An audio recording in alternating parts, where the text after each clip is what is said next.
అన్నామలై రాజీనామాతో తమిళనాడులో బీజేపీకి గట్టి ఎదురుదెబ్బ తగిలింది. అన్నామలై బాటలోనే నడుస్తామంటూ పలువురు రాష్ట్ర స్థాయి నేతలు కమలం పార్టీకి రాజీనామా చేశారు.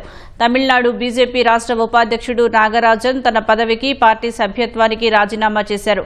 అన్నామలైని ఒక సాహసోపేతమైన డైనమిక్ లీడర్గా అభివర్ణించిన నాగరాజన్ ఆయన ఉద్యమానికి మద్దతుగా ఈ నిర్ణయం తీసుకున్నట్లు ప్రకటించారు. రాష్ట్ర బీజేపీ కార్యదర్శి సుమతి వెంకటేష్, బీజేపీ యువమోర్చా రాష్ట్ర లీగల్ కన్వీనర్ అభిలాష్ గోపీనాథ్, మరికొందరు నేతలు రాజీనామాలు సమర్పించారు.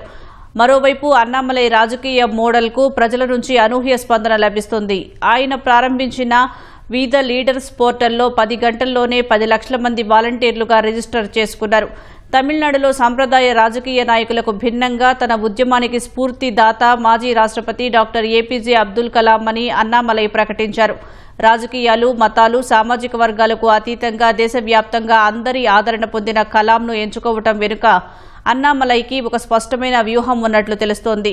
తమిళుల ఆత్మగౌరవాన్ని కాపాడుతూనే జాతీయవాదాన్ని ముందుకు తీసుకువెళ్లడం ఆయన ఉద్దేశంగా కనిపిస్తోంది.